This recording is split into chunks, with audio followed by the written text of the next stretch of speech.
ഭാര്യ മരിച്ചു പോയൊരു ചേട്ടനോട് പറയണം, അച്ഛാ വൈകുന്നേരം ജോലിയെല്ലാം കഴിഞ്ഞ് വീട്ടിലേക്ക് കയറി ചെല്ലുമ്പോൾ അവിടെ ആരുമില്ല, ഞാൻ ഒറ്റയ്ക്കാണ്, വല്ലാത്തൊരു സങ്കടമാണ്, വല്ലാത്തൊരു ഒറ്റപ്പെടലാണ്, എന്തിനു വേണ്ടിയിട്ടാണ് ഞാൻ പണിയെടുക്കുന്നതെന്ന് പോലും തോന്നിപ്പോവുകയാണ്.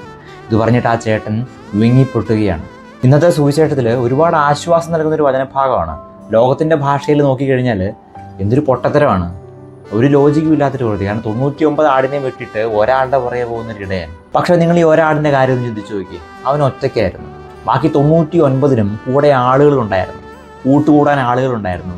പക്ഷേ ഈ ഒരാടിൻ്റെ ചിത്രം നിങ്ങൾ മനസ്സിലൊന്ന് ചിന്തിച്ചു നോക്കിയേ.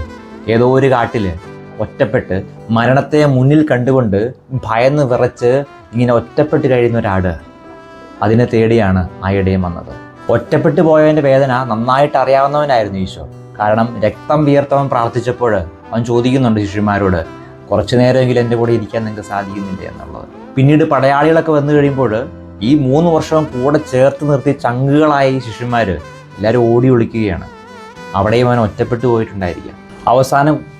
അവസാനം കുരിശിൽ കിടന്നുകൊണ്ട് തൻ്റെ പ്രാണനായ പിതാവിനെ നോക്കിക്കണ്ടവൻ പറയുന്നുണ്ട്, നീ പോലും എന്നെ ഉപേക്ഷിച്ചോ എന്ന്. അവിടെയും ഒറ്റപ്പെടലിൻ്റെ വേദന നന്നായിട്ട് അനുഭവിച്ചിട്ടുണ്ടായിരിക്കും. അതുകൊണ്ടാണ് ഈ ഒറ്റപ്പെട്ടു പോയ ഈ ഒരു ആടിനെ തേടി ആ ഇടയൻ ഇറങ്ങി തിരിച്ചത്.